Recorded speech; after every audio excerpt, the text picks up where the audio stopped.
Estimados hermanos, qué gusto poder saludarles. Le damos la bienvenida. Estamos en la sesión número 13 de nuestro curso de Teología Bíblica, primer nivel, Antiguo Testamento. Y bueno, nos quedan tan solo 2 sesiones más para concluir este camino, este itinerario, la luz de la palabra de Dios. Así que vamos a aprovechar este tiempo, esta oportunidad que el Señor nos concede, como cada semana, para poner nuestra vida delante de su santa palabra y dejarnos iluminar por ella. Vamos dando la bienvenida a todos los hermanos que ya están sumándose a esta transmisión. Bienvenidos todos, que el Señor bendiga a cada uno de ustedes, sus familias, su hogar, a todos los hermanos y hermanas que hacen posible este trabajo apostólico. Y bueno, agradecerles por su paciencia, por su perseverancia. Ya estamos por concluir nuestro curso y nos llena de mucha alegría y satisfacción ver que el trabajo que hacemos con mucho cariño está dando fruto, que la palabra de Dios de algún modo está resonando en el corazón, en la mente, en la vida de tantos hermanos y hermanas que se reúnen con nosotros sesión tras sesión. Y pues bueno, invitarlos a seguir interiorizando esta palabra, a seguir avanzando en el estudio de la palabra de Dios, porque es como un océano inagotable, infinito, de sabiduría en el que nosotros podemos extraer el alimento espiritual necesario para continuar con nuestro peregrinar por este mundo. Así que, querido hermano, esto no termina con este curso, es tan solo una motivación para que usted se enamore más de la palabra y quiera, ¿no? De ahora en adelante vivir bajo la luz de esta santa palabra, acudir a ella cada vez que se sienta necesitado, cada vez que los problemas, las dificultades vayan llegando a su vida. Bueno, pues ya iremos platicando, ¿no? de lo que sigue para continuar con nuestro itinerario formativo. Si les parece bien, si el trabajo que hacemos les resulta útil, provechoso, pues pueden ir sugiriendo también, ¿no? El contenido de los próximos cursos. En 2 meses hemos hecho todo un estudio bien cimentado en la Sagrada Escritura de toda la teología del Antiguo Testamento. Y bueno, hay muchas cosas más que conocer, hay otras áreas de la teología que necesitamos ir ahondando, profundizando. Así que ojalá que se sientan con mucho entusiasmo, motivados para seguir aprendiendo y compartiendo juntos, ¿no? Pues de mi parte, alentarlos, ¿no? Porque esta aventura es una aventura apasionante y extraordinaria. Y al final, quienes se dejan guiar, sostener, enamorar por esta palabra, recogerán frutos abundantes. Porque recuerde que, como dicen en los profetas, ¿no? Que la palabra de Dios no vuelve a él, toda palabra que sale de Dios no vuelve sin antes producir efecto. Y yo creo firmemente que esta palabra tiene el poder para renovarlo todo, para transformar nuestra vida, nuestro corazón, nuestra historia y hacer de ella una historia salvífica, una historia sagrada. Pues sin más, queridos hermanos, vamos a prepararnos con nuestra Biblia, nuestro cuaderno y vamos a consagrar nuestra vida al Señor en el nombre del Padre y del Hijo y del Espíritu Santo. Amén. Amado Padre Celestial, te damos gracias por el don de la vida, por todo lo que nos concedes. Queremos agradecerte por este curso que estamos por terminar, por todos los frutos abundantes que has dado para nuestra vida de fe, para nuestro caminar espiritual a través del conocimiento, del estudio de tu santa palabra. Queremos poner hoy delante de tu presencia las necesidades de todos nuestros hermanos y hermanas que han estado participando activamente en este curso, que han estado pendientes sesión tras sesión, tomando apuntes y tratando de llevar a la práctica lo que aquí vamos compartiendo. Te pido que los colmes de bendiciones y recompenses todo el tiempo que están dedicando para el estudio, para el conocimiento de tu palabra, para que todos estos sacrificios que han hecho para reunirse a este estudio de tu palabra pueda verse reflejado en la manera en la que ellos afrontan la vida de hoy en adelante. Te pido por sus trabajos, proyectos, necesidades, para que todo se haga conforme a tu voluntad y tú seas glorificado en todas nuestras acciones. Te lo pedimos a ti que vives y reinas por los siglos de los siglos. Amén. Espíritu Santo, fuente de luz, ilumínanos y santifícanos. En el nombre del Padre, y del Hijo, y del Espíritu Santo. Amén. Pues, queridos hermanos, vamos a comenzar con la sesión de este día. Estamos en la sesión número 13. La Guerra Santa es lo que hablaremos en esta sesión. Es cierto que Dios nos ha llamado, ¿no?, a vivir en el amor, a aprender a perdonar. Sin embargo, también es necesario que nosotros, para cumplir la ley del Señor, estemos dispuestos en todo momento a defender la vida. Y defender la vida implica a veces poner en riesgo la propia, ¿no?, con tal de salvar al hermano. Y todo esto reflejo del amor que uno le tiene. Entonces, hoy vamos a hablar de este concepto a propósito del período que estamos estudiando, que es el período macabeo, la época macabea, que es posterior al tiempo de la reconstrucción, ¿no? La sesión pasada terminamos hablando precisamente de esto de la reconstrucción del templo. Si usted recuerda, los israelitas, concretamente las tribus del sur, el reino de Judá, fue deportado a Babilonia hasta que ascendió al trono Ciro, rey de Persia, y en el 538 concedió la posibilidad de que los israelitas retornaran a su tierra. Entonces, tras el edicto de Ciro, rey de Persia, poco a poco comenzaron a salir algunas caravanas hacia Jerusalén. Vimos la sesión anterior estos dos grandes personajes, Esdras y Nehemías, responsables, y Zorobabel, ¿no?, responsables de la reconstrucción del templo. Fue reedificado y se restableció el culto, y surgieron algunos grupos importantes, ¿no?, como son, digamos, los fariseos, los escribas, que van a centrar toda su vida alrededor de la ley, ¿no? Va a aparecer la sinagoga. La palabra sinagoga es una palabra griega, sinagoge, que significa lo mismo que iglesia, ¿no?, asamblea.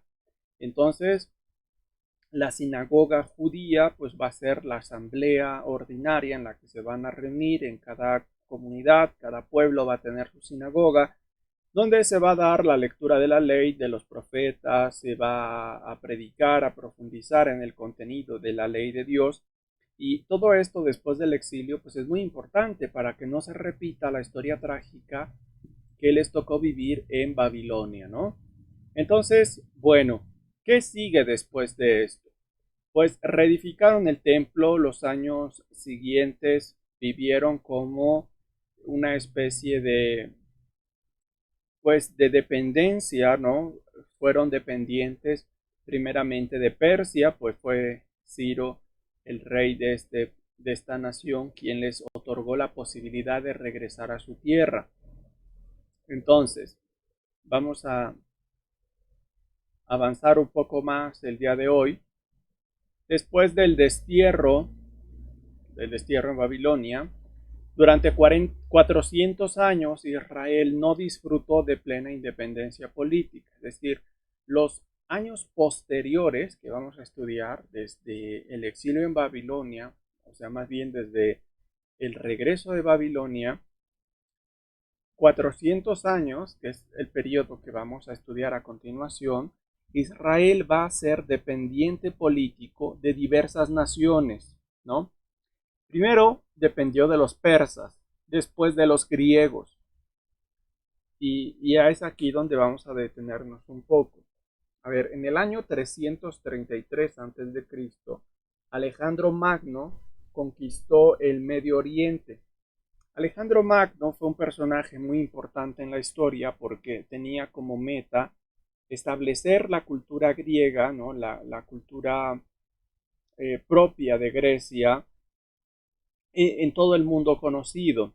y logró establecerse, ¿no? Desde lo que sería la actual Grecia, toda la parte del mar Mediterráneo, y extendió la cultura helénica, ¿no? Así se le llama, por la Hélade, que es la región, no solo Grecia, sino toda la región del Peloponeso, eh, se le conoce así, la Hélade, y entonces la cultura helénica, la llevó y en cada ciudad que fue conquistando, pues dejó maestros que enseñaran el griego, que enseñaran el valor de la cultura griega, que se había desarrollado y había alcanzado niveles muy importantes en el pensamiento racional, por ejemplo, a través de la filosofía, a través de la matemática. Entonces, logró extender el imperio griego hasta la India, ¿no? Y entonces fue muy importante la labor que hizo Alejandro Magno, con una característica muy importante, y es que cada ciudad que conquistaba le concedía la posibilidad de conservar su cultura, su religión, ¿no? Siempre que reconocieran su dependencia hacia el imperio griego. Entonces estamos en este contexto, más o menos en el año 333 a.C., Alejandro Magno logra la conquista del Medio Oriente y difunde la cultura helénica o la cultura griega como una forma de progreso y unificación para todos los pueblos. Él pensaba que si todas las naciones compartían, o sea, no cada una era gobernada por uno distinto, sino que había un solo gobierno que abarcara todos los territorios del mundo conocido, pues entonces lograría mantenerse la unidad y el orden de una mejor forma.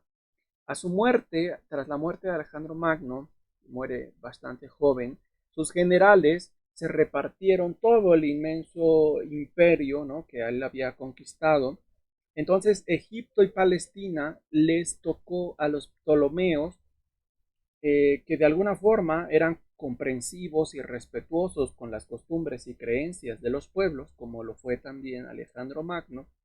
Sin embargo, hubo otro grupo, ¿no?, que eran los antíocos, y en el año 197 a.C., los antíocos de Siria vencieron a los ptolomeos y les arrebataron Palestina. Y entonces viene el problema, porque los antíocos no eran tan respetuosos como lo eran los ptolomeos, y estos, al conquistar Palestina, buscan imponer a los judíos la cultura griega, que es pagana, y bueno, la cultura con todo lo que implica, ¿no? Que sería obviamente la religión politeísta, ¿no? Entonces, este es el contexto en el que nos vamos a estar moviendo. Los invito a abrir el primer libro de los Macabeos. Y en el capítulo 1 nos va a dar el preámbulo, la introducción para el tema de este día. Comienza dándonos algunas nociones de la época, diciendo que Alejandro, rey de Macedonia, hijo de Filipo, partió del país de los queteos, derrotó a Darío, rey de los persas y los medos, y reinó en su lugar, empezando por la Hélade. Entonces recuerde que estamos viendo cómo se va a propagar, ¿no?, el reino. Entonces dice, suscitó muchas guerras, se apoderó de plazas fuertes y dio muerte a otros reyes de la tierra. Avanzó con los fines hasta los confines del mundo y se hizo con el botín de multitud de pueblos. La tierra enmudeció ante él y su corazón se ensoberbeció y se llenó de orgullo. Reunió un ejército potentísimo y ejerció el mando sobre tierras, pueblos y príncipes que le pagaban tributo. Cuando cayó enfermo y se dio cuenta de que se moría, hizo llamar a sus servidores, a los nobles que junto con él se había criado desde su juventud, y antes de morir repartió entre ellos su reino. Entonces es lo que estamos viendo, ¿no?, en la introducción que les dije. Tras la muerte de Alejandro Magno, entonces el reino, el imperio más bien, se dividió entre ellos. Alejandro murió tras 12 años reinando. Sus generales tomaron posesión del mando, cada uno en su región.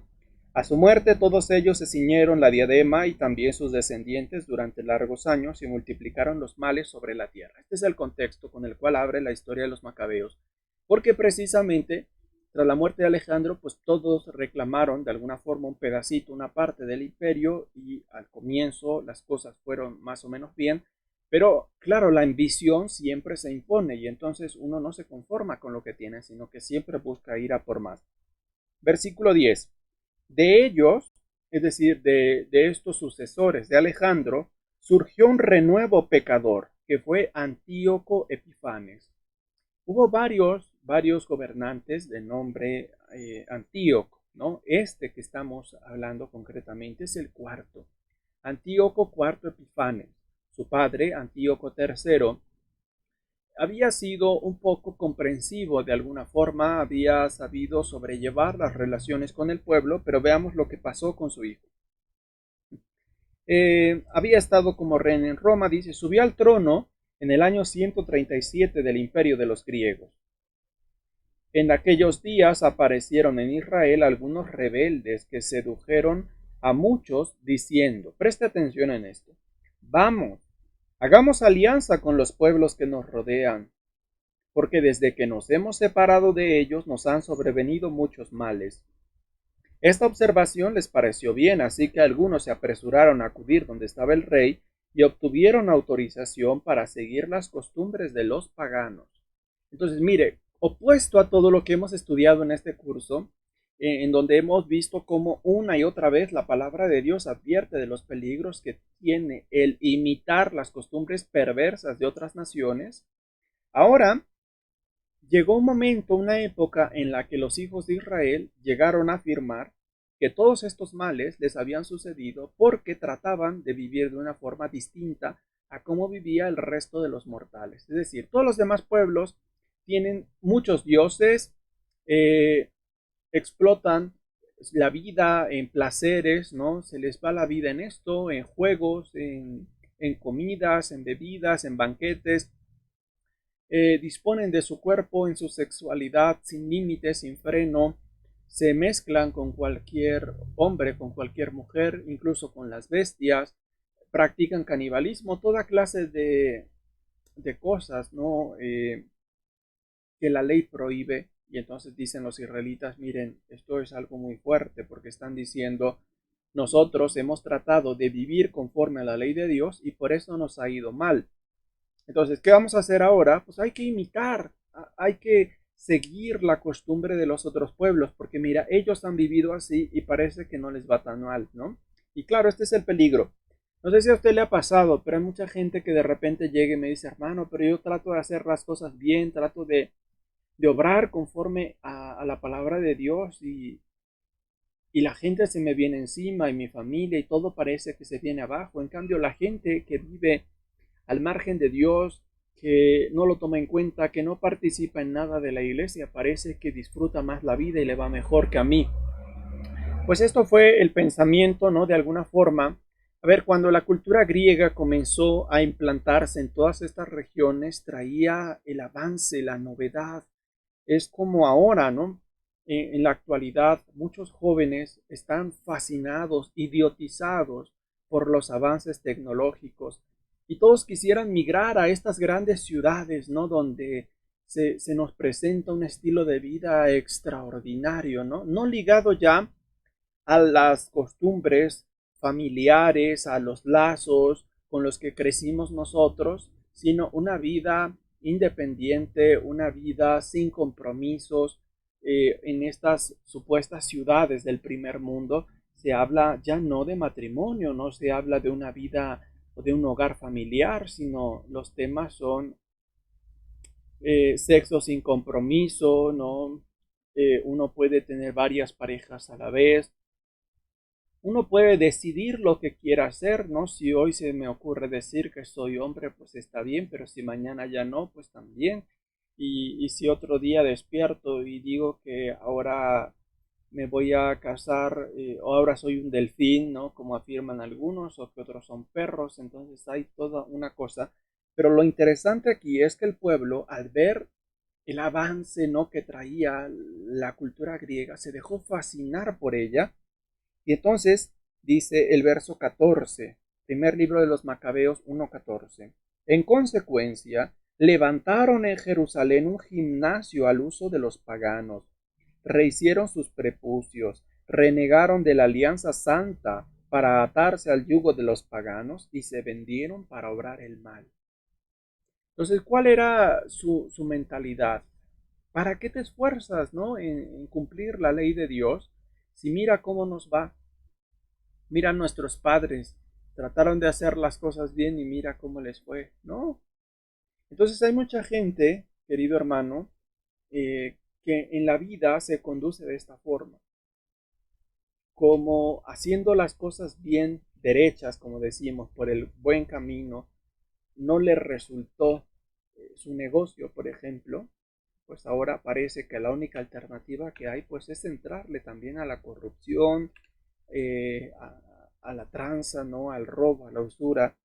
Dice el verso 16, Antíoco, una vez asentado en el reino, concibió el proyecto de reinar sobre el país de Egipto para ser rey de ambos países. Entonces recuerde que los Ptolomeos gobiernan Egipto, los Antíocos gobiernan la parte de Siria, y entonces eh, deciden bajar hasta Egipto, ¿no? Se trasladan a Egipto, vencen a los Ptolomeos y les arrebatan esta parte. Por eso dice a continuación, con un fuerte ejército, con carros, elefantes y numerosa flota, entró en Egipto y trabó batalla con su rey Ptolomeo. Este evitó su presencia y huyó. Hubo numerosos heridos. Antíoco ocupó las ciudades fuertes de Egipto y se hizo con los despojos del país. El año 143, después de vencer a Egipto, emprendió el camino de regreso. Y cuando ya viene de regreso, entonces, habiendo vencido a Egipto, entonces, sube contra Israel, llega a Jerusalén con un poderoso ejército. Entonces, esta cultura que fue tan admirada, ¿no? Que atrapó y cautivó a todos los habitantes de Medio Oriente, ¿no? Al ver los avances que traían todo esto, todo mundo deseaba, ¿no? Ser un griego, todos deseaban eh, no solo hablar la lengua, ¿no? Sino comportarse a la manera de ellos, volverse al uso y a las costumbres de estos, hasta que estos, que eran sus ídolos, se volvieron en su contra. Versículo 21. Entró con insolencia en el santuario y se llevó el altar de oro, el candelabro con todos sus accesorios, la mesa de la proposición, los vasos de las libaciones, las copas, los incensarios de oro, la cortina, las coronas. Arrancó todo el decorado de oro que recubría la fachada del templo. ¿Qué es lo que está haciendo este? Profanando. La profanación es un pecado porque es atentar contra aquello que es sagrado. Lo sagrado, recuerde que está separado, entonces ya no le pertenece al pueblo, esto le pertenece a Dios. El santuario, el lugar más sagrado que ya había sido reconstruido, recuerde que después del exilio fue reedificado, fue embellecido, pues no, ahora en la época de los macabeos que estamos iniciando, surge este personaje que es Antíoco IV Epifanes y está profanando el templo. Se llevó el altar, se llevó las cortinas, hasta el decorado arrancó porque era de oro. Se llevó el candelabro de 7 brazos, la menorá. Se apropió también de la plata, oro, objetos de valor y cuantos tesoros ocultos pudo encontrar. Tomándolo todo, partió para su tierra después de derramar mucha sangre y de hablar con insolencia. En todo el país hubo gran duelo por Israel, jefes y ancianos gimieron, languidecieron doncellas y jóvenes. Entonces, estamos viendo, una vez que subió al trono, cuando los griegos se establecen, primero fueron la sensación del momento.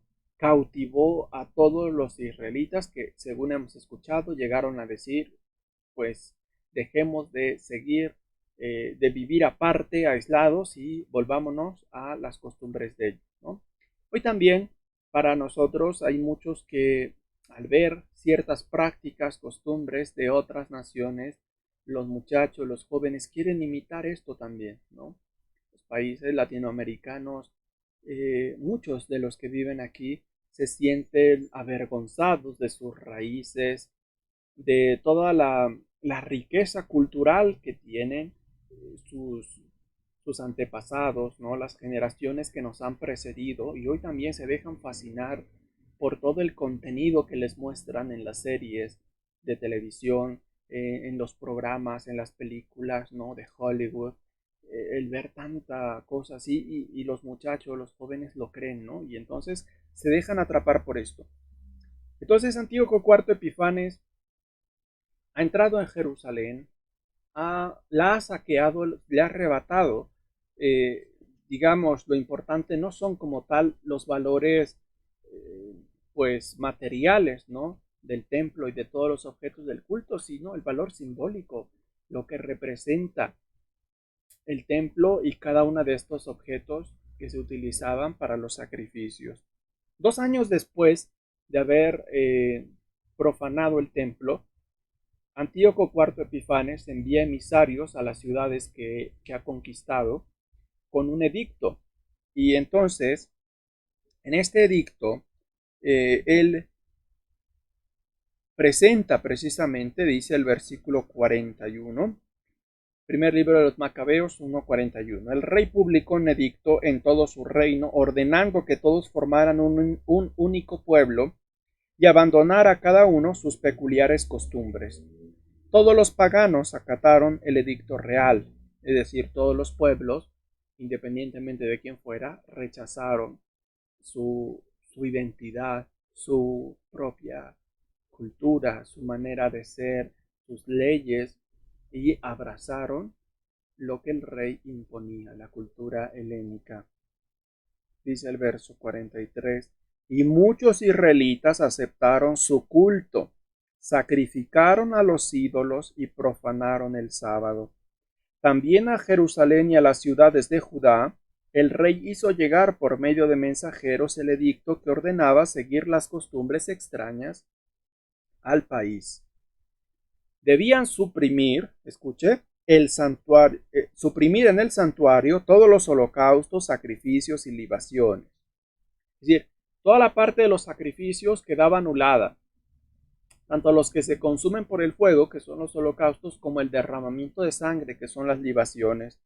Profanar sábados y fiestas, es decir, los judíos ya no podían guardar el sábado. Recuerde que el sábado es el día del reposo, un día consagrado al descanso, para que el hombre entienda que 6 días debe trabajar y uno descansar, pues de lo contrario el trabajo, en vez de dignificar al hombre, terminaría embruteciéndolo, le arrebataría la dignidad. Mancillar el santuario y todo lo santo, levantar altares, recintos sagrados y templos idolátricos, sacrificar puercos y animales impuros. Recuerde que en el Antiguo Testamento, en el libro de Levítico, vimos que hay cierto tipo de alimentos que le estaban prohibidos al pueblo de Israel porque eran considerados impuros. Los animales que no tenían la pezuña partida, aquellos que no rumiaban, prácticamente todos los mariscos, ¿no? Y ahora se les está imponiendo, se les está obligando. Dice el verso 48, dejar a sus hijos incircuncisos. Usted recuerda que en el tema de Abraham vimos cómo comenzó como una forma de llevar en la propia carne la señal de la alianza. Dios ordenó que todos los varones de Israel se circuncidaran y dijo muy claramente que los que no se circuncidaran quedarían excluidos del pueblo. Volverse abominables con toda clase de impurezas y profanaciones, de modo que olvidaran la ley y cambiaran todas sus costumbres. Aquí está el problema entonces, querido hermano. Estas naciones, estos pueblos que hoy intentan imponer el nuevo orden mundial, un estilo de vida sin Dios, opuesto radicalmente al cristianismo, porque esta es la agenda que llevan muchos de estos grupos que enarbolan una bandera de libertad, ¿no? De igualdad, pero que al mismo tiempo no son capaces de respetar las diferencias propias de cada cultura, de cada nación, de cada religión. Dice el verso 50, el que no obrara conforme a la orden del rey moriría.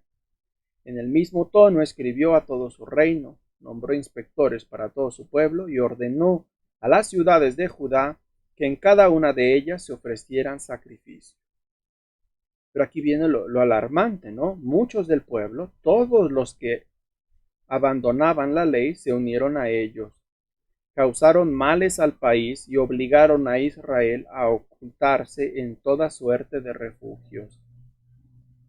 Entonces lo que estamos viendo justamente es cómo el pecado y la corrupción ya no solo es una opción, sino que ahora se ha vuelto una obligación.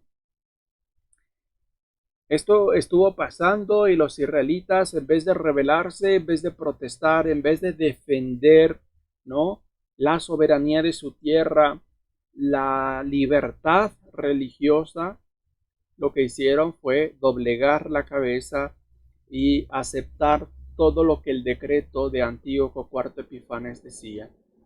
Entonces es todo lo opuesto, pero el rey lo que está haciendo es proponer una ley nueva, y es una ley radicalmente opuesta a la ley de Dios. Entonces, el que cumpla la ley de Dios, en este contexto, se está volviendo un rebelde contra la ley del rey.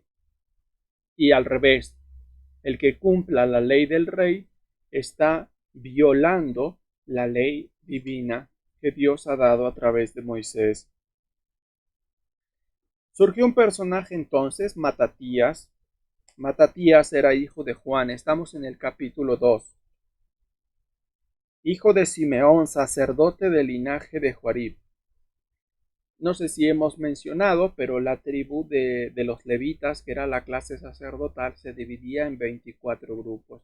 Había 24 clases sacerdotales en el Antiguo Testamento, y era así como se iban turnando para dar su servicio en el templo. Entonces, este hombre es un descendiente de la tribu de los levitas y tenía 5 hijos: Juan, por sobrenombre Gadí; Simón, llamado Tasí; Judas, apodado Macabeo; Eleazar, conocido como Abarán; y Jonatán, llamado Afuz. Se ha tratado de investigar el sentido de sus nombres. Algunos presentan a Gadí, Abarán y Afuz como el afortunado, el despierto y el favorito. Para el otro hijo que le llaman Afuz, no hay mucho sentido, ¿no? Perdón, Gadí no se encuentra algún sentido. Pero Macabeo podría significar el que tiene la cabeza en forma de martillo. ¿Por qué aclaro esto? Para no irnos con la idea de que los macabeos era como su apellido, ¿no? Sino que era de alguna forma un seudónimo con el que se dirigían a este hombre, ¿no?, que es Judas. Entonces, el padre de todos estos es Matatías, y cuando el edicto llegó a la ciudad en la que ellos vivían, que era Modín, dice el verso 15, primer libro de los Macabeos 2:15. Los enviados del rey, encargados de imponer la apostasía, llegaron a la ciudad de Modín para los sacrificios. Muchos israelitas acudieron donde ellos. También Matatías y sus hijos fueron convocados. Tomando entonces la palabra, los enviados del rey se dirigieron a Matatías y le dijeron: Tú eres jefe ilustre y poderoso en esta ciudad, y estás bien apoyado de hijos y hermanos. Acércate pues el primero y cumple la orden del rey, como la ha cumplido todas las naciones, los notables de Judá y los que han quedado en Jerusalén.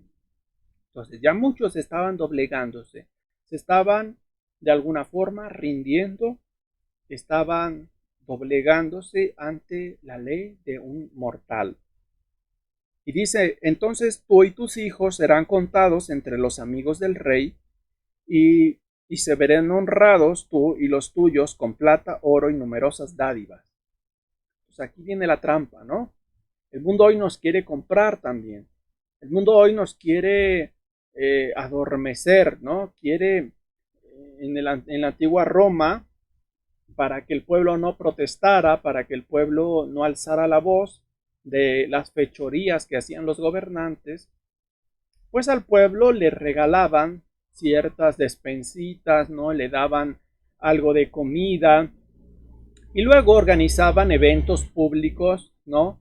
En la época era muy famoso el circo romano, y entonces surgió la frase panem et circenses, que significa al pueblo, pan y circo.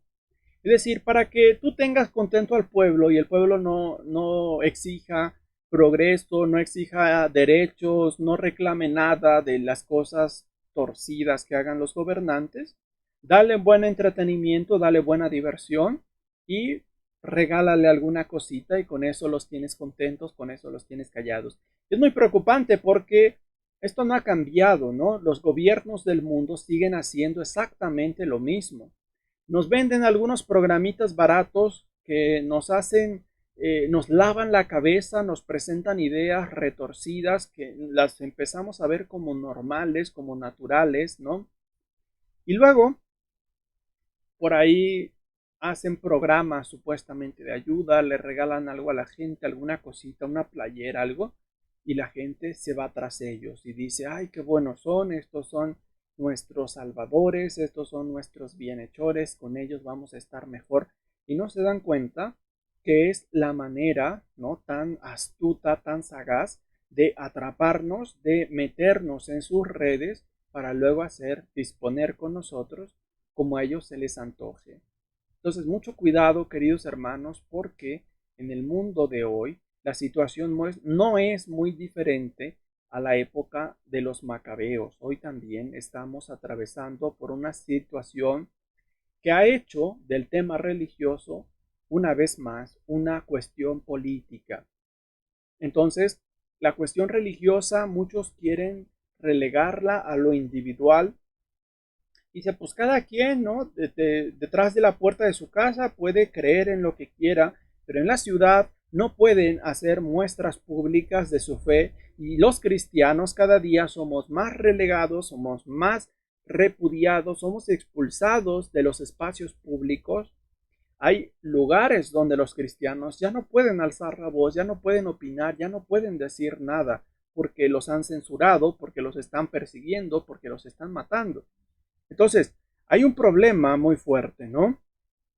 El imperio del mundo trata a toda costa de sofocar el pequeño grupo, ¿no? Que trata de vivir conforme a la ley de Dios. Y el mensaje que nos deja el libro de los Macabeos es precisamente que la fidelidad a la ley de Dios tiene siempre una recompensa, porque Dios no abandona jamás a aquellos que se esfuerzan a una costa de su propia vida para ser fieles a la alianza establecida con él.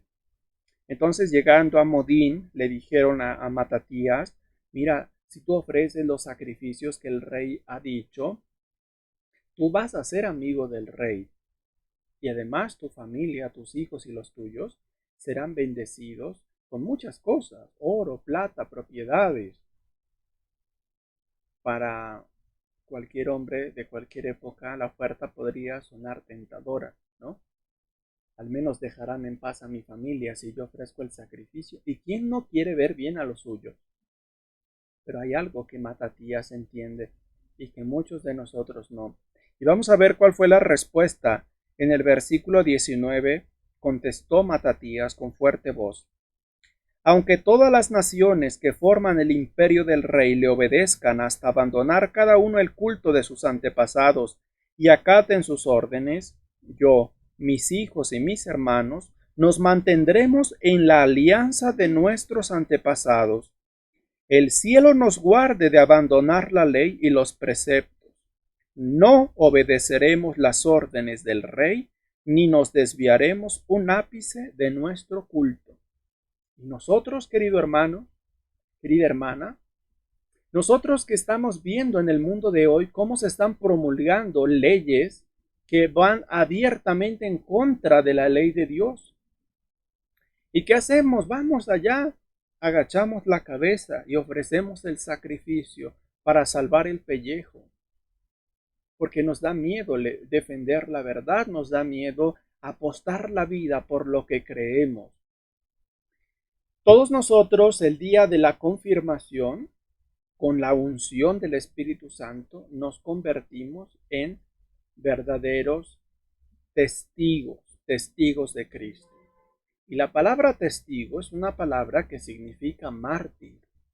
Significa que aquel que ha sido marcado con el fuego del Espíritu Santo. Es un soldado de Cristo que está dispuesto, si es preciso, a dar la propia vida con tal de defender la fe en la que él ha sido formado, en la que ha sido consagrado. Pero hoy vemos que muchos hermanos nuestros, desde que reciben la confirmación, desaparecen. Nunca más los volvemos a ver en la iglesia, en el templo, desaparecen. ¿Dónde están los cristianos? Parece que solamente cada año aparecen, ¿no? En Semana Santa, en Navidad, el 12 de diciembre, en la fiesta de la Virgen de Guadalupe, en la fiesta patronal del pueblo. Ahí sí hay católicos, ahí sí hay cristianos. Pero cuando se aprueban leyes como el aborto, los cristianos desaparecen, callan, enmudecen.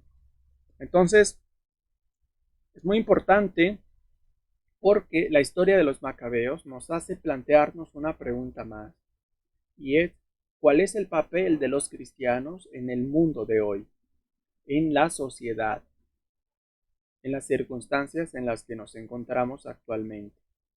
¿Qué podemos hacer usted y yo para cambiar, para hacer que esta situación mejore, para hacer que esto que estamos viviendo hoy, para nuestros hijos, para las futuras generaciones, sea algo mejor?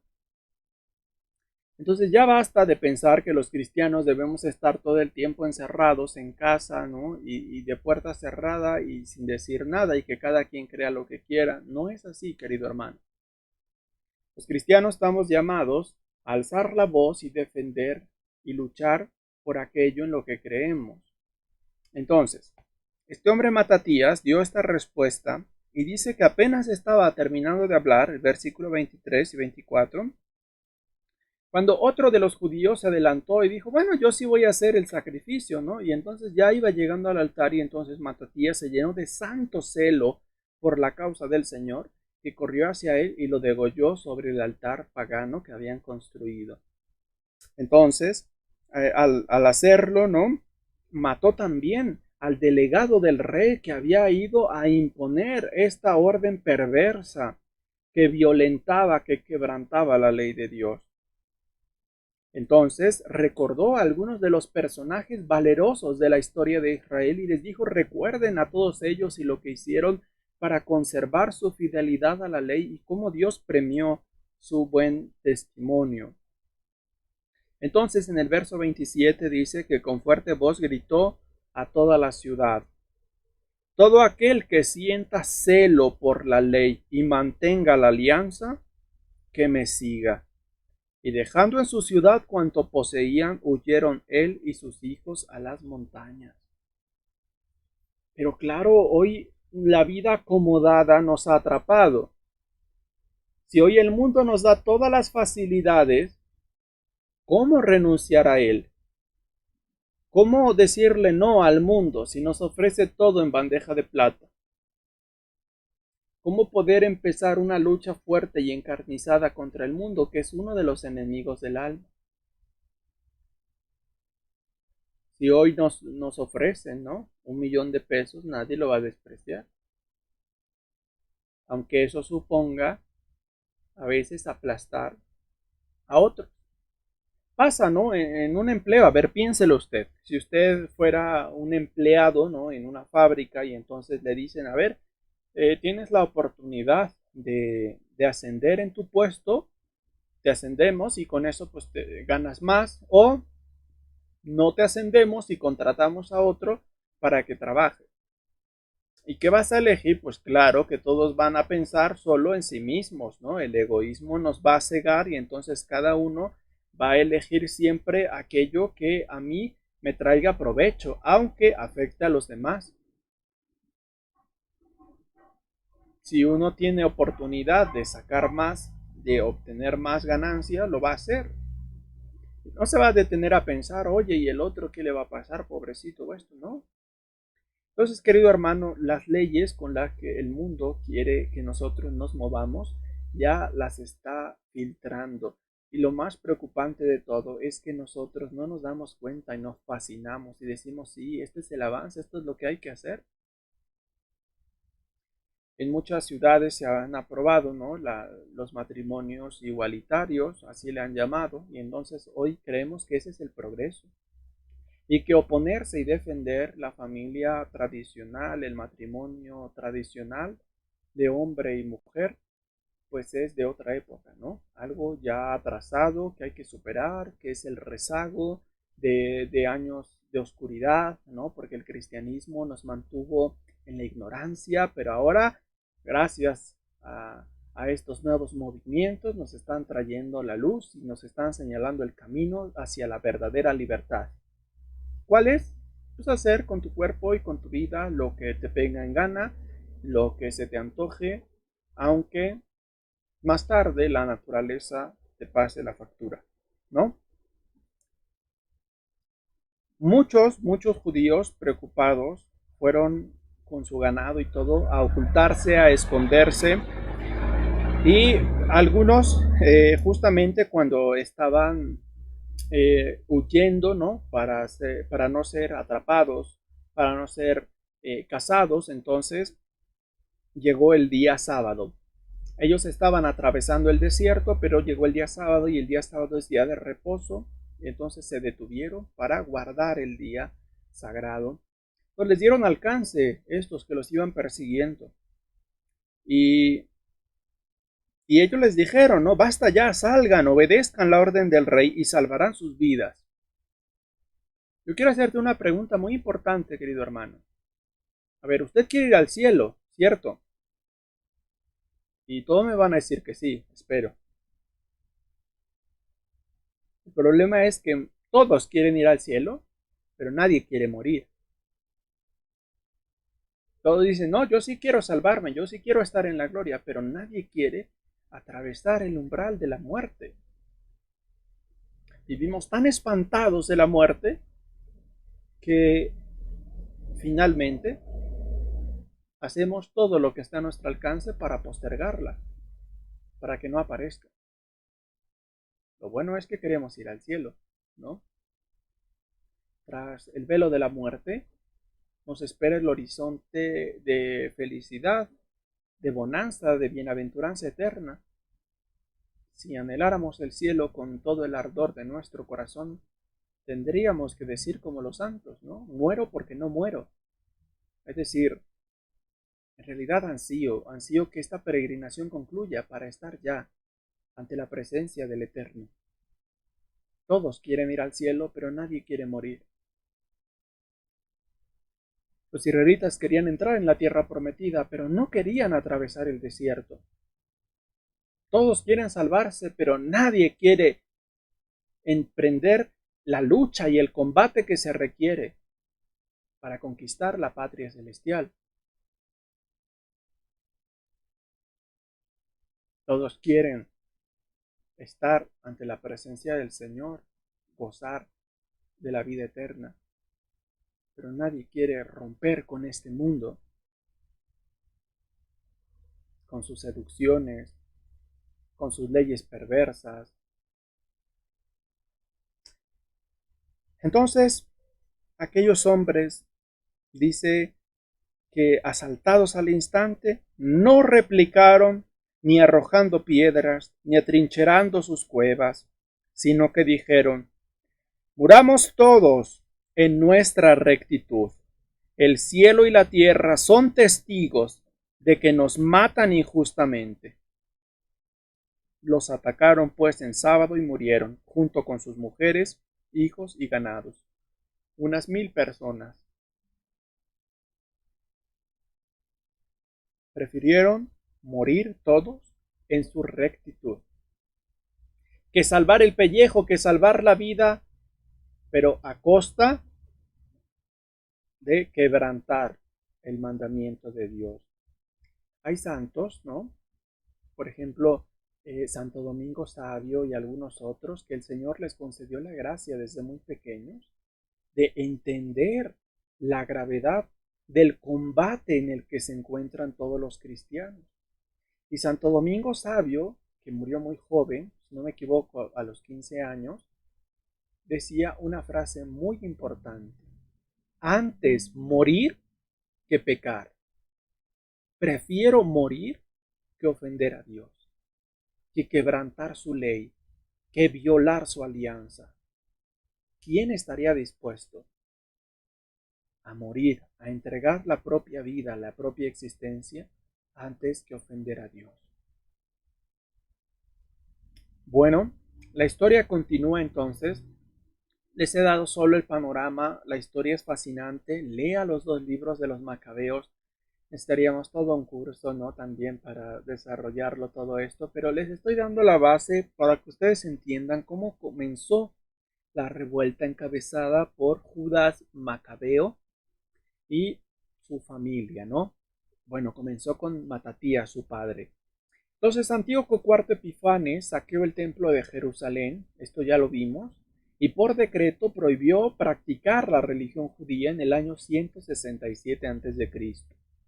Los judíos piadosos, liderados por la familia de los Macabeos, se rebelaron en armas contra el rey para defender los valores nacionales y patrióticos de Israel. Esto es verdad, pero detrás de esto, a ver, ¿por qué Judas Macabeo lucha por la independencia del pueblo de Israel? Pues porque él ya ha entendido que cada vez que dependa de otras naciones, éstas van a imponer siempre sus propias leyes. Nosotros necesitamos líderes, gobernantes, cristianos, católicos. Pero los católicos no quieren entrar, los buenos y verdaderos católicos no quieren involucrarse en las cuestiones del mundo, en la política, que es donde hacen falta. ¿Se imagina si toda una nación fuera gobernada por verdaderos cristianos, católicos, comprometidos con la ley de Dios, que lucharan para que la ley de Dios plasmada en su palabra se practicara, se llevara a la vida ordinaria y fuera esta la norma suprema? La vida de nuestras naciones sería otra. Pero no, la mayoría de las naciones del mundo están gobernadas por hombres y mujeres que aborrecen a Dios, que desprecian a Cristo, su sacrificio redentor. Algunos más, otros menos disimulados, pero lo que sí es cierto es que muchos de los líderes del mundo están luchando encarnizadamente por destruir a la iglesia. La iglesia, que es el sacramento de la salvación, que es el instrumento que Cristo ha dejado sobre la tierra para que todos los hombres y mujeres de todos los tiempos tengan acceso al Padre. Entonces, queridos hermanos, estamos viendo prácticamente en nuestra época un reflejo de lo que fue el período de los Macabeos. Se trata así de defender los valores nacionales y patrióticos de Israel, pero sobre todo lo hacen para defender la santidad de Dios, la ley, el culto y el sacerdocio.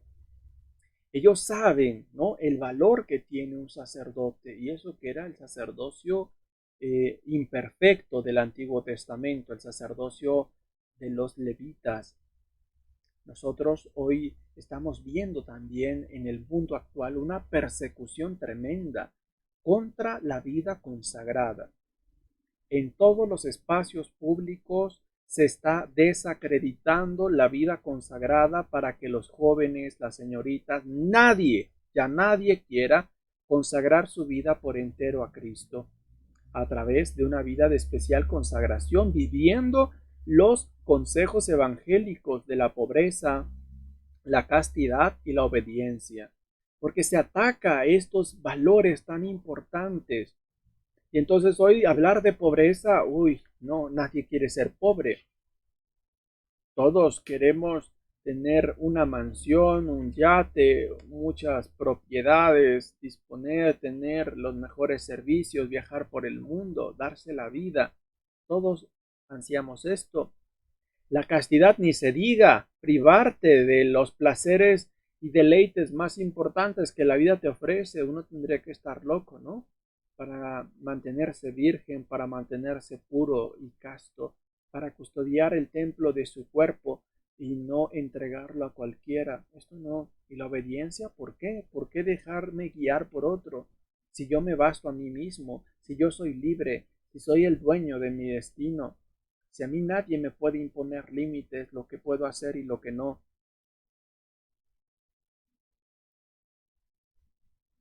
Entonces, queridos hermanos, estamos viviendo, ¿no?, en una época muy crítica en la que es importante repasar los valores que nos presenta, pues, el libro de los Macabeos.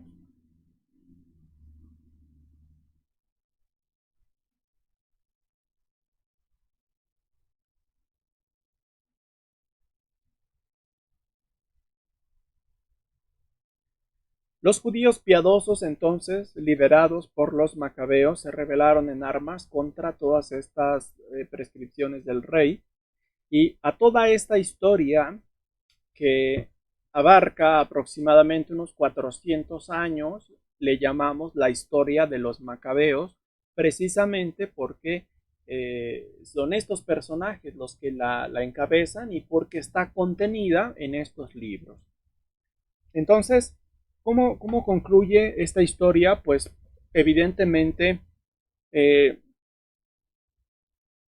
Dios, ¿no?, favorece a aquellos que luchan por la causa de la justicia y por defender la verdad. Entonces, claro, muchos entregaron su vida, murieron como mártires, ¿no? Podemos ver cómo en este periodo de los Macabeos muchos sucumbieron ante la tentación para salvar la propia vida, pues terminaron haciendo los sacrificios que pedían estos pueblos, pero otros no, otros se mantuvieron fieles hasta el final. Los que lograron resistir organizaron este levantamiento del pueblo, y la guerra duró del año 170 a.C. al año 130 aproximadamente. Finalmente lograron su independencia política, ¿no? Pidieron ayuda hacia el final a Roma. Roma intervino, les ayudó y vencieron a los griegos, se liberaron del yugo helénico y se estableció entonces una alianza con Roma y resurgió el reino de Judá. Entonces, tras 400 años de dependencia de diferentes naciones, primero de los persas, luego de los griegos, pues ahora ha obtenido su autonomía, resurgió el reino de Judá. Pero como siempre, la mayoría siempre sigue al más fuerte. Entonces, podemos ver que hay un mensaje muy importante, ¿no? ¿Y cuál es este mensaje? Pues que son pocos los que actúan por propia convicción. Sin embargo, a la larga son estos hombres y mujeres los que construyen la verdadera historia, ¿no? Los hombres decididos, los hombres que están dispuestos a jugarse la vida por aquello en lo que creen, por aquello, por aquellos valores, no solo que han aprendido, que lo saben de memoria, sino que le han dado sentido a su propia vida, a su propia existencia. Entonces no se trata de seguir a la mayoría, no se trata de seguir a la chusma, no se trata de seguir y de ir por la vida siguiendo al montón, a las masas, ¿no? A ver, todos dicen que este es el artista mejor, pues todos van allá, la mejor película, la mejor moda, todas estas cosas son pasajeras, pero la mayoría de los hombres y mujeres de hoy viven idiotizados, están embobecidos por estas cosas. Lo mismo que hoy pasa también, si podemos hablar un poco acerca del sectarismo, ¿no? Surgen cada día numerosos movimientos y grupos religiosos que traen novedades. Y claro, a toda la gente los fascinan porque traen un super equipo de música, ¿no? Porque sacan discos extraordinarios, sus cantos, sus canciones son tan populares y tan perfectas. Y la gente va hacia allá y va a sus eventos y participa de sus reuniones y se dejan fascinar, ¿no? Entonces se repite la historia de Esaú y Jacob. Esaú que vendió sus derechos de primogenitura por un triste plato de lentejas. Y esto sigue pasando. Los hombres y mujeres siguen cambiando lo mejor que hay en la iglesia, la Eucaristía, por ejemplo, por un culto donde solamente se favorece lo sentimental. donde la gente llora, se abraza, grita, canta a Dios y todo esto muy bonito, pero formación, adoración, sacrificio, ayunos, no, nadie quiere oír nada de esto. Entonces, querido hermano, ¿qué hace falta en tu colonia, en tu parroquia, para que la gente despierte?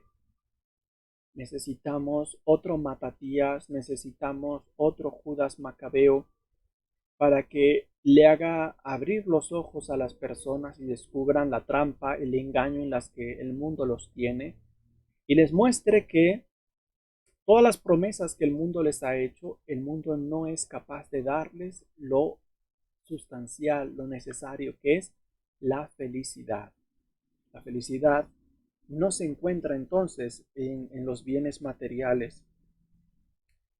Bueno, en el año 63, ya han pasado algunos años, resurgió el reino de Judá hacia el año 130 a.C. Y del año 130 pasaron algunos años. En el año 63, Roma, la que los había ayudado, con la que habían hecho alianza, ahora se vuelve el enemigo. Grecia, ¿no? La cultura helénica, el gran imperio griego cayó y ahora se levantó un nuevo imperio que fue Roma.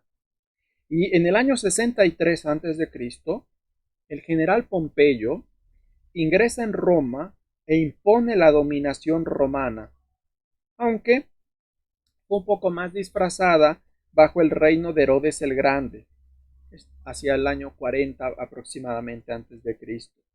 Primero, no se vio como una dominación, se vio tan solo como una forma de, pues, conquistaron la región, dijeron les vamos a poner un rey, pero ustedes pueden continuar con sus costumbres como lo han hecho.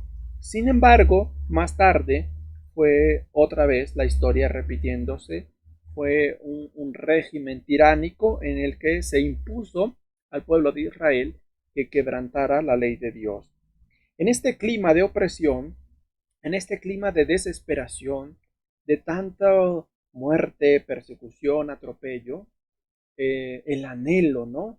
De que venga aquel del que anunciaban los profetas que vendría a restablecer el reino de David, se hace cada vez más fuerte. ¿De quién estamos hablando? Del Mesías. Estamos entonces en los albores de este anhelo mesiánico, de este grito general al cielo que clama, Hosana, sálvanos ahora, ven Señor a salvarnos. En este clima de opresión entonces el deseo del Mesías como liberador y político militar se hizo más fuerte. Porque ¿quién puede imaginarse un Mesías que sea pobre, sencillo, humilde? No, no, no. Todos, por lo que están viviendo, anhelan un Mesías, pero que sea capaz de aplastar, quebrantar al reino tiránico que hoy está pisoteando al pueblo de Dios, en este caso Roma. Y es justamente en este momento en el que, pues en el que nace el Mesías, ¿no? Al final de este periodo, sabemos, unos 3 años aproximadamente antes del año cero que se ha propuesto, nació Jesús. Pero bueno, esto ya es el avance para la segunda parte de la Sagrada Escritura. Entonces estamos terminando este recorrido que hemos hecho. Vamos a dar un paso más.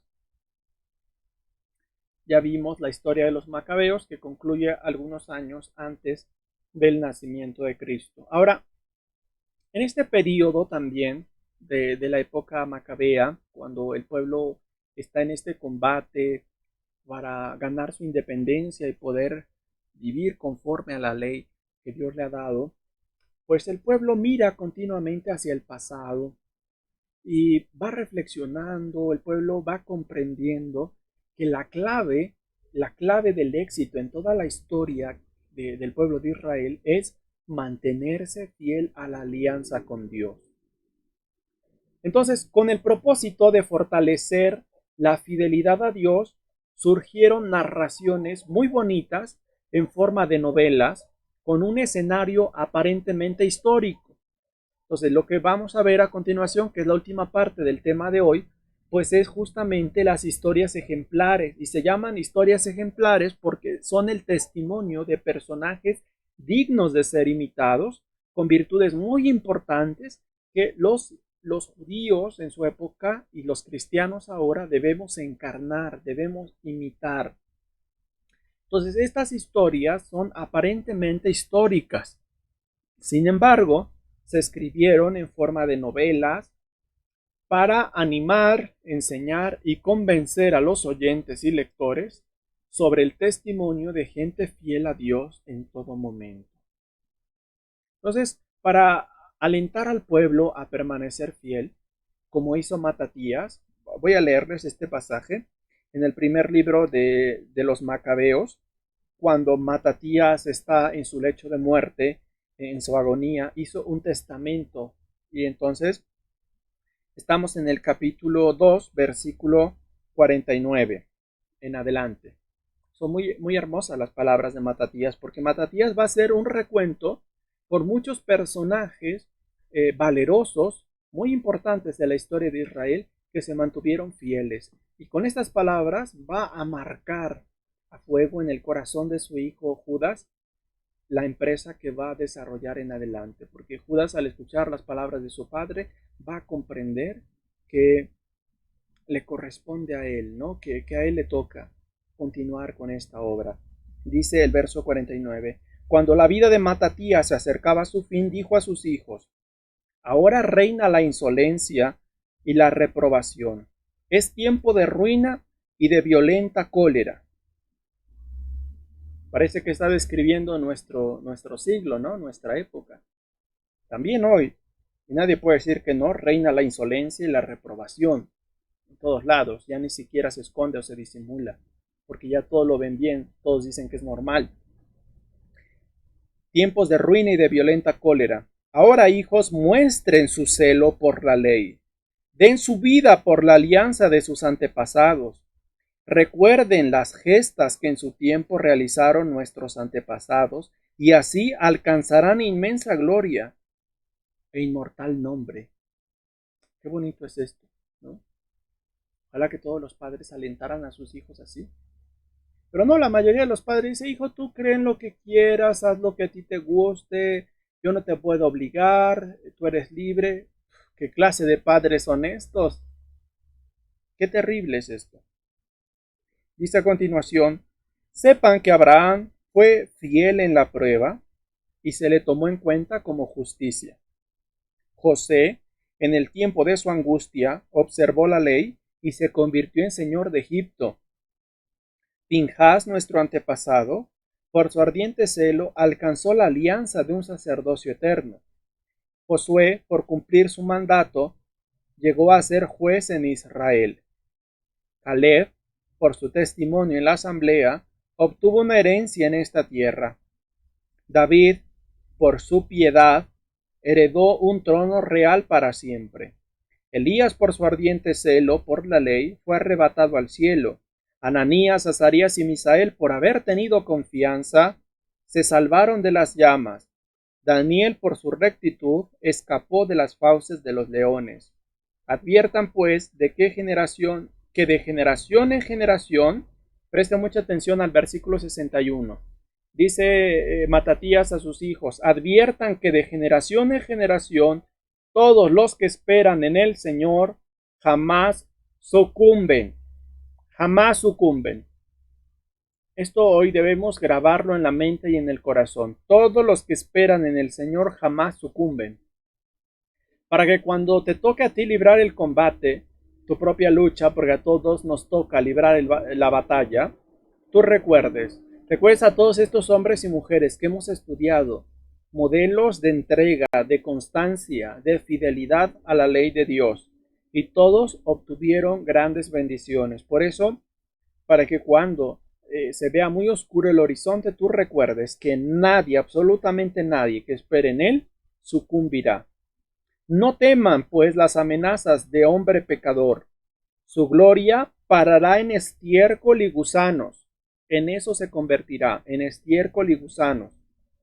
Estará hoy encumbrado, pero mañana no se le encontrará. Habrá vuelto al polvo y sus maquinaciones se desvanecerán. Ustedes, hijos míos, sean fuertes y manténganse firmes en la ley, pues en ella hallarán gloria. ¿Quiere usted la gloria eterna? Manténganse inconmovible, fuerte y fiel, con fidelidad en la ley de Dios.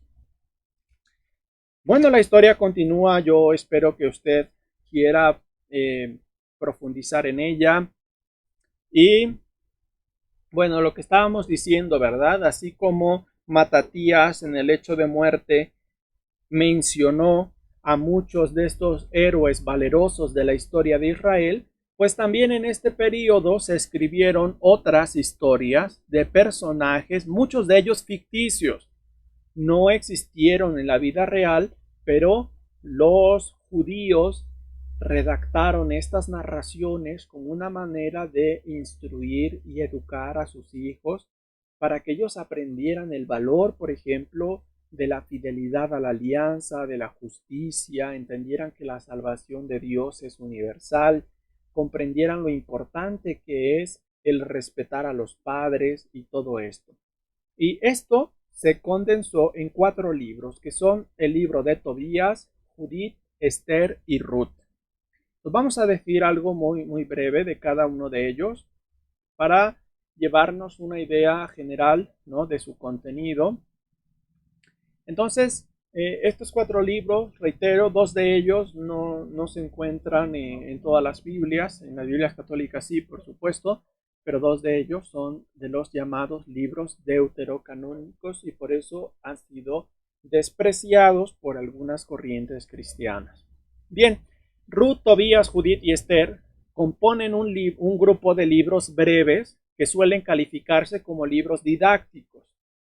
Y nosotros podríamos titularlos que son vida de santos de Israel, así como los cristianos tenemos la vida de los santos, que son hombres y mujeres ejemplares. Estos personajes pueden considerarse como los santos de Israel, son los modelos, por eso son libros didácticos. Los 4 tienen fines pedagógicos, es decir, para educar, están centrados en un personaje concreto y no en acontecimientos del pueblo. Por lo tanto, la finalidad de estos 4 libros es enseñar, exhortar y animar a los lectores. Abarcan espacios de tiempo más o menos largos y tienen solo como tema un episodio concreto con un protagonista que le da nombre al libro. ¿Sale? El libro de Ruth no se sabe cuándo se escribió. Se sitúa la historia de Ruth en el tiempo de los jueces y trata de los antepasados de David. Muy probable es que se redactara precisamente en la época del rey David y se atribuye, ¿no?, su autoría al profeta Samuel. El libro de Tobías fue escrito alrededor del año 200 a.C. y es un libro deuterocanónico. Judith fue escrito probablemente hacia el año 150 o 100 a.C. y también es un libro deuterocanónico. Esther fue escrito en hebreo durante podría ser entre el siglo V y el siglo II antes de Cristo. Ahora, Ruth es la historia de una joven moabita, una extranjera en Israel, y lo que nos presenta, a pesar de las tendencias nacionalistas de mucha parte de la literatura bíblica, pues es que la salvación que Dios trae es para todos y no solo para el pueblo de Israel. Tobías trata de una historia familiar, pues está inspirada en los relatos patriarcales del Génesis y a través de la historia de Tobías, su hijo llamado Tobit y Ana, ¿no?, se cuenta o se intenta inculcar los valores tradicionales del judaísmo en el ámbito familiar, ¿no?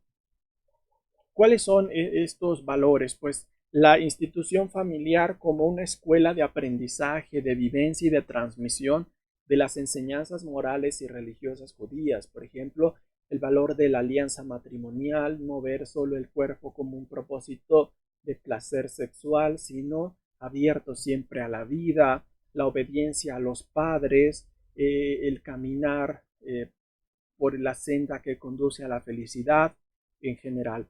Judith, Judith es una palabra que significa la judía, ¿no? Es un modelo, es un prototipo, es un punto de referencia que encarna las mejores virtudes de su pueblo. ¿Cuáles son las mejores virtudes de Israel? Confianza y fe en el Señor, obediencia a la ley y sincera religiosidad. Es una heroína, ¿no?, que se enfrenta sola al general enemigo, Holofernes, y le da muerte para librar al pueblo del yugo enemigo. Entonces ahí está Judith, la judía. Y Esther es un relato que fue ambientado en los años del dominio persa, ¿no?, cuando dependían de Persia. Supuestamente esta historia, pues, se cuenta que una mujer judía llamada Esther llegó a ser reina de Persia y a través de su unión con el rey, pues movió sus influencias para salvar a su pueblo, una comunidad judía que estaba condenada al exterminio. Ahora, esto es lo que van ustedes a leer en estos libros. Lo importante es, pues, el contenido, ¿no?, que cada uno de ellos presenta. Así que son 4 historias ejemplares que buscan darnos como modelos a seguir para que nosotros podamos imitarlos en la vida concreta. Eh, ¿Cuál es, digamos, una enseñanza general de estos 4 libros que podríamos sacar? Pues que Dios nos acompaña en todo momento, en las buenas y en las malas. Basta que no nos soltemos de su mano, pues Él quiere conducir a la salvación a todos sus hijos. Quiere salvar a todos, sin distinción de razas, lenguas, colores. Y también que el dolor y la adversidad son pruebas para nuestra fe. Debemos aceptar la prueba, pues a través de ella se acrisolará nuestra virtud, ¿no? Nuestra virtud será probada. Entonces, las pruebas no son tan malas como uno a veces pudiera pensarlo, ¿no? Pues en la prueba nuestra virtud, nuestra fe, por ejemplo, nuestra paciencia, nuestra esperanza se ponen a prueba para ver si son auténticas o no. Bueno, vamos a ir concluyendo con la sesión de este día. Entonces, mire usted, la historia de la salvación, tal como nos la presenta el Antiguo Testamento, es una historia que tiene 2 partes, ¿no? Por un lado está la intervención de Dios, que lo hace a través de hechos y palabras. Dios a veces da a conocer su voluntad y otras veces realiza prodigios, señales, signos para que el pueblo entienda lo que Dios quiere. Entonces, a través de estos hechos y palabras, Dios interviene en favor del pueblo de Israel. Pero el otro lado también lo integra la respuesta que da este pueblo, porque no basta con que Dios manifieste su voluntad y dé a conocer el designio de salvación, sino que el pueblo tiene que aceptar el plan que Dios le ofrece y comprometerse a través de la alianza con él. Entonces, según la forma en la que Israel responda, pues marcará el rumbo. Recuerden las palabras del libro del Deuteronomio: pongo delante de ti la vida o la muerte, escoge tú, ¿no? Entonces, la humanidad, en este caso el pueblo de Israel, que es quien va avanzando en la historia, debe elegir si permanecer fiel a Dios o rebelarse contra él. Entonces, la otra parte es esta, justamente, la respuesta que Israel va a ir dando, que puede ser positiva o negativa a las manifestaciones divinas. En el corazón de la historia bíblica del Antiguo Testamento, pues está la alianza, ¿no?, que se ha establecido aún a pesar de las continuas infidelidades del pueblo. Es decir, Dios conoce el corazón del hombre, sabe lo débil que es, y a pesar de esto Dios está dispuesto a hacer alianza con el hombre. Dios sí se compromete y permanece fiel por siempre, y nos invita a que nosotros hagamos lo mismo, ¿no? Entonces, en el corazón de la historia del Antiguo Testamento está la alianza, este vínculo sagrado que une al Creador con su criatura. La historia sagrada del Antiguo Testamento la hemos valorado en 4 grupos. Así es como la hemos estudiado. Tal vez ya se ha dado cuenta, quizá no, Primero estudiamos la historia deuteronomista, que ya expliqué que es una historia que mantiene vivos los intereses del libro del Deuteronomio, que es la fidelidad a la alianza y a la ley. Y esta historia se continúa en los libros Josué, Jueces, 1 y 2 de Samuel y 1 y 2 del libro de los Reyes. Entonces, historia deuteronomista lleva como un orden, una secuencia, ¿no? Dios da a conocer su ley, el pueblo se rebela, entonces le vienen las pruebas, el castigo, luego Dios lo llama a la conversión y viene la salvación, ¿no? Dios interviene para llevarlo a un fin mejor. Segundo, la historia cronística. Recuerde que Israel volvió a releer su historia y redactó estos libros, sobre todo libros que nos narran el exilio en Babilonia y su regreso, ¿no? de esta expulsión de la tierra prometida. Y son los libros que nos van a narrar la reconstrucción del templo. Y son primer y segundo libro de las crónicas, el libro de Esdras y el libro de Nehemías. Luego viene la historia de los macabeos, que ya explicamos que abarca, ¿no?, este periodo en el que el pueblo de Israel, encabezado por la familia de los macabeos, tiene que levantarse para defender la santidad, la ley, el sacerdocio y la libertad, ¿no?, del pueblo, la soberanía de Israel, frente a las transgresiones que están haciendo, sobre todo aquellos de cultura griega, ¿no? Los griegos Seleucidas, a través de la profanación de Antíoco IV Epifanes. Y la cuarta, pues son las historias ejemplares que acabamos de mencionar. Tobías, Judith, Esther y Ruth, que aunque se les sitúa en algún momento de la historia, debemos recordar que son tan solo modelos a seguir, historias en forma de novelas cortas, para que los israelitas eh, eduquen a sus hijos, a las futuras generaciones, y mantengan vivos los ideales y valores más importantes del judaísmo. Bueno, hasta aquí la sesión del día de hoy. Nos quedan dos clases más para concluir con nuestro curso y hemos cerrado ya todo el recorrido de la historia de Israel. Nos queda pendiente el tema de la literatura sapiencial, ¿no?, que surge precisamente también tras el retorno del exilio. Aparecen la literatura sapiencial, lo que es el Cantar de los Cantares, el libro de sabiduría, que hemos citado mucho en este curso, y el libro de Job, ¿no?, y algunos otros, que es ya una forma, ¿no?, de reflexionar acerca de la vida y del sentido que tiene y de cómo aplicar la ley de Dios en esta vida tan caótica y tan compleja. Bueno, vamos a ir terminando la sesión de este día, agradeciendo como siempre su paciencia, su perseverancia, invitándolos a continuar con la lectura. Los invito a darle una ojeada a los libros sapienciales, que son 7, ¿no? Y vamos a proseguir en este curso. En el nombre del Padre, y del Hijo, y del Espíritu Santo. Amén. Amado Padre Celestial, te damos gracias por todo el bien que nos haces, por todas las cosas maravillosas que nos das en nuestra vida.